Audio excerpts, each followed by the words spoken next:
안녕하세요. 6월 18일 목요일입니다. 오늘 함께 읽고 나눌 말씀은 고린도전서 11장 17절에서 34절까지입니다. 새 번역으로 읽습니다. 다음에 지시하려는 일에 대해서는 나는 여러분을 칭찬할 수 없습니다. 그것은 여러분이 모여서 하는 일이 유익이 되기보다는 오히려 해가 되기 때문입니다. 첫째로 여러분이 교회에 모일 때에 여러분 가운데 분열이 있다는 말이 들리는데 그것이 어느 정도는 사실이라고 믿습니다. 하기야 여러분 가운데서 바르게 사는 사람들이 환히 드러나려면 여러분 가운데 파당도 있어야 할 것입니다. 그렇지만 여러분이 분열되어 있으니 여러분이 한자리에 모여서 먹어도 그것은 주님의 만찬을 먹는 것이 아닙니다. 먹을 때에 사람마다 제가끔 자기 저녁을 먼저 먹으므로 어떤 사람은 배가 고프고 어떤 사람은 술에 취합니다. 여러분에게 먹고 마실 집이 없습니까? 그렇지 않으면 여러분이 하나님의 교회를 멸시하고 가난한 사람들을 부끄럽게 하려는 것입니까? 내가 여러분에게 무슨 말을 해야 하겠습니까? 여러분을 칭찬해야 하겠습니까? 이 점에서는 칭찬할 수 없습니다. 내가 여러분에게 전해준 것은 주님으로부터 전해받은 것입니다. 곧 주 예수께서 잡히시던 밤에 빵을 들어서 감사를 드리신 다음에 떼시고 말씀하셨습니다. 이것은 너희를 위하는 내 몸이다. 이것을 행하여 나를 기억하여라. 식후에 잔도 이와 같이 하시고서 말씀하셨습니다. 이 잔은 내 피로 세운 새 언약이다. 너희가 마실 때마다 이것을 행하여 나를 기억하여라. 그러므로 여러분이 이 빵을 먹고 이 잔을 마실 때마다 주님의 죽으심을 그가 오실 때까지 선포하는 것입니다. 그러므로 누구든지 합당하지 않게 주님의 빵을 먹거나 주님의 잔을 마시는 사람은 주님의 몸과 피를 범하는 죄를 짓는 것입니다. 그러니 각 사람은 자기를 살펴야 합니다. 그런 다음에 그 빵을 먹고 그 잔을 마셔야 합니다. 몸을 분별함이 없이 먹고 마시는 사람은 자기에게 내릴 심판을 먹고 마시는 것입니다. 이 때문에 여러분 가운데는 몸이 약한 사람과 병든 사람이 많고 죽은 사람도 적지 않습니다. 우리가 스스로 살피면 심판을 받지 않을 것입니다. 그런데 주님께서 우리를 심판하시고 징계하시는 것은 우리가 세상과 함께 정죄를 받지 않게 하시려는 것입니다. 그러므로 나의 형제, 자매 여러분, 여러분이 먹으려고 모일 때에는 서로 기다리십시오. 배가 고픈 사람은 집에서 먹어야 할 것입니다. 그것은 여러분이 모이는 일로 심판받는 일이 없도록 하려는 것입니다. 그 밖에 남은 문제들은 내가 가서 바로 잡겠습니다. 아멘. 바울은 오늘 본문인 17절에 들어서자마자 성도들을 향해 아주 단호하게 책망합니다.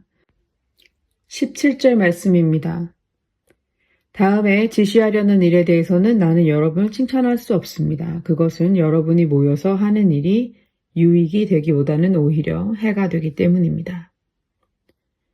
예배를 드리기 위해 모인 공동체가 오히려 서로에게 해가 되고 있다는 충격적인 말입니다. 대체 고린도 교회의 예배와 식탁에서 무슨 일이 벌어지고 있었던 걸까요?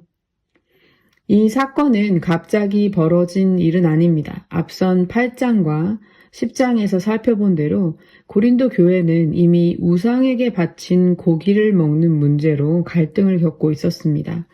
일부 성도들은 자신들에게 지식이 있고 먹을 자유와 권리가 있다면서 굶주리고 믿음이 연약한 지체들의 사정은 아랑곳하지 않고 자기들 마음대로 고기를 먹었습니다. 그 결과 공동체에 깊은 상처가 남았습니다. 세상에서 고기 먹던 그 이기적인 식탁의 버릇이 결국 교회의 가장 거룩한 식탁인 성찬의 식탁까지 이어진 것입니다. 동시에 오늘 본문 바로 다음 장인 12장에서는 은사를 두고 서로 자랑하며 자신이 더 영적이라고 경쟁하는 모습이 등장합니다. 눈에 보이는 식탁에서 빵 한 조각조차 평등하게 나누지 못하면서 눈에 보이지 않는 영적인 은사를 논하고 교회의 하나됨을 말하는 것은 전부 가짜라는 경고입니다. 고린도 교회의 부유한 성도들은 예배를 위해 집을 개방하면서도 세상의 관습을 버리지 못했던 것 같습니다. 당시 로마 사회의 연회는 철저하게 신분과 계급을 나누는 식탁이었습니다.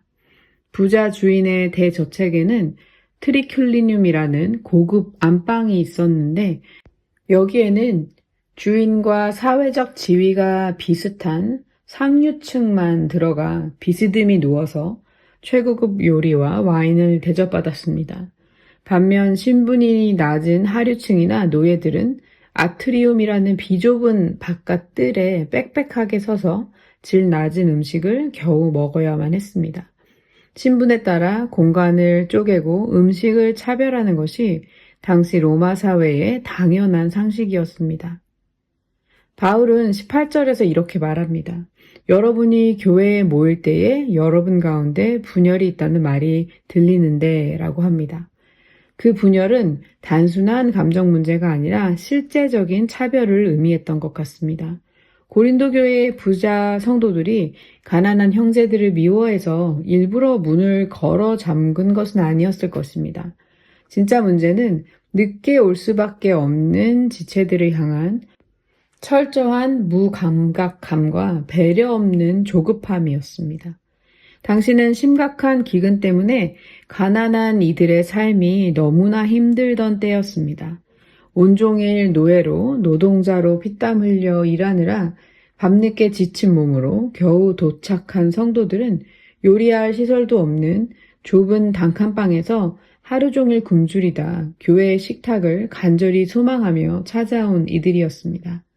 하지만 시간 여유가 있던 부자들은 이들을 전혀 고려하지 않았습니다. 그들은 함께 모인 예배 도중에 자기들이 가져온 풍성한 음식을 그저 자기들끼리 개걸스럽게 먹어치웠습니다. 그 결과가 바로 21절입니다. 먹을 때 사람마다 제각금 자기 저녁을 먼저 먹으므로 어떤 사람은 배가 고프고 어떤 사람은 술에 취합니다. 부유한 사람들은 먼저 와서 자기 음식으로 배를 채웠고 심지어 술에 취하기까지 했습니다. 반면 늦게 도착한 가난한 성도들은 아무것도 먹지 못한 채 소외감을 느껴야 했습니다. 주님의 만찬이 벌어져야 할 거룩한 예배가 형제를 소외시키고 부끄럽게 만드는 타락한 사조직 파티장으로 변해버린 것입니다. 바울은 22절에서 이 심각한 죄의 본질을 날카롭게 폭로합니다. 여러분에게 먹고 마실 집이 없습니까? 그렇지 않으면 여러분이 하나님의 교회를 멸시하고 가난한 사람들을 부끄럽게 하려는 것입니까? 형제를 배려하지 않고 내 배만 채우는 이 무감각한 행위는 단순히 매너의 문제가 아니라 하나님의 교회를 업신여기는 무서운 죄였습니다. 그래서 바울은 성찬의 본래 의미를 다시 선포합니다. 23절과 24절 말씀입니다. 내가 여러분에게 전해준 것은 주님으로부터 전해받은 것입니다. 곧 주 예수께서 잡히시던 밤에 빵을 들어서 감사를 드리신 다음에 떼시고 말씀하셨습니다. 이것은 너희를 위하는 내 몸이다. 이것을 행하여 나를 기억하여라. 예수님은 잡히시던 밤, 즉 우리를 위해 당신의 모든 권리와 생명을 내어주신 그 밤에 빵과 잔을 주시며 나를 기억하여라 라고 하셨습니다. 주님이 떼어주신 빵은 구약 이스라엘 백성들이 종살이에서 해방되었을 때 먹었던 떡을 기억하게 합니다. 또한 주님의 잔은 우리에게 완전한 죄사함을 주시는 새 언약의 성취입니다. 바울은 26절에서 이렇게 선포합니다. 그러므로 여러분이 이 빵을 먹고 이 잔을 마실 때마다 주님의 죽으심을 그가 오실 때까지 선포하는 것입니다. 이렇게 성찬은 자격 없는 우리를 피로 사서 언약 백성 삼아주신 하나님의 승리와 구원을 온 세상에 소리 높여 외치는 기쁨의 공적인 선포입니다. 주님이 목숨 바쳐 사신 이 은혜의 식탁은 세상의 모든 계급을 무의미하게 만들고 누구나 평등하게 참여하는 자리입니다. 우리는 이 떡과 잔을 나눌 때마다 세상의 가치관을 거부하고 주님의 죽으심을 온 세상으로, 삶으로 선포해야 합니다. 그리고 이 식탁은 누구나 차별 없이 참여하는 은혜의 자리입니다. 그렇기에 바울은 다시 경고합니다. 27절입니다. 합당하지 않게 주님의 빵을 먹거나 주님의 잔을 마시는 사람은 주님의 몸과 피를 범하는 죄를 짓는 것입니다. 그렇기에 내 삶의 방종과 차별을 그대로 둔 채 이 식탁에 참여하는 것은 본회퍼가 말한 회개 없는 용서, 제자도 없는 은혜, 십자가 없는 그리스도라는 값싼 은혜에 불과합니다. 바울은 29절에서 몸을 분별함이 없이 먹고 마시는 사람은 자기에게 내릴 심판을 먹고 마시는 것이라고 합니다.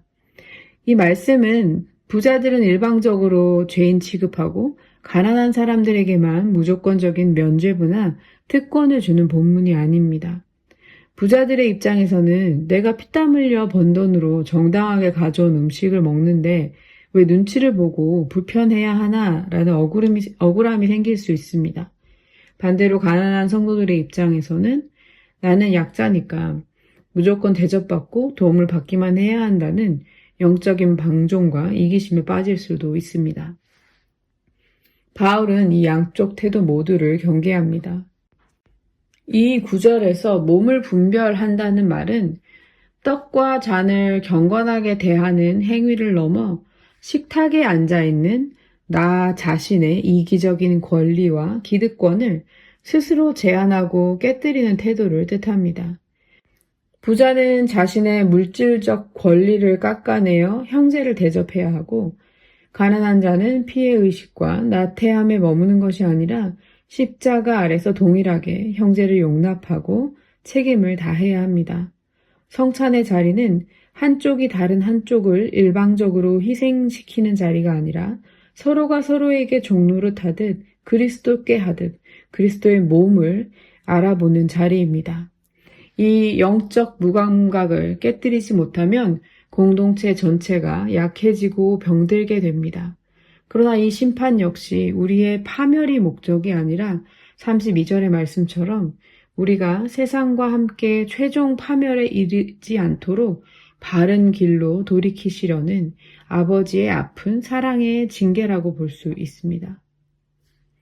마지막으로 바울은 무너진 공적 예배의 질서를 바로잡기 위해 분명한 해결책을 제시합니다. 33절 말씀입니다. 여러분이 먹으려고 모일 때에는 서로 기다리십시오. 바울이 마지막으로 명령한 기다리라는 표현은 시간적으로 순서를 지키라는 에티켓의 권면이 아닙니다. 고대 연회의 문맥에서 이 단어는 기쁘게 맞이하고 환대하여 대접하다라는 뜻을 가집니다. 당시 늦게 온 가난한 성도들이나 노예들은 아무리 기다려준들 가져올 음식이 없었습니다. 부자들이 먼저 먹지 않고 기다렸다가 결국 각자 도시락을 따로 먹는다면 차별의 문제는 여전히 해결되지 않습니다.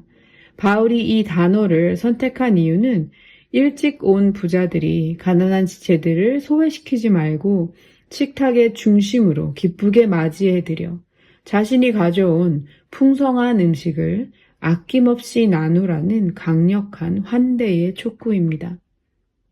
이어서 배가 고프면 차라리 집에서 먹고 오라는 34절의 말씀은 교회의 본질을 새롭게 정의하는 선언입니다. 로마의 연회는 배를 채우고 지위를 과시하는 사적인 놀이터였지만 교회의 모임은 그리스도의 죽으심을 선포하는 거룩한 예배의 자리입니다. 부자가 저택을 개방해 교회로 모이는 순간 그 집은 더 이상 사유지가 아니라 하나님의 거룩한 공간이 됩니다. 따라서 그 안에서는 소유권을 주장하는 세상의 법이 아니라 생명을 내어주는 십자가의 법이 작동해야 합니다. 내 돈으로 내 집에서 먹겠다는데 무슨 상관이냐는 권리 주장을 바울은 그럴 거면 차라리 집에서 사적으로 먹고 오라고 차단합니다. 교회의 모임은 내 편안함과 권리를 제한하기까지 그리스도의 몸인 공동체를 세우는 자리이기 때문입니다. 오늘날 우리의 삶과 예배는 어떠합니까? 8장에서 10장까지 이어지던 이기적인 태도가 고스란히 11장 성찬의 자리까지 밀고 들어왔던 고린도 교회의 모습이 혹시 우리의 모습은 아닐까요?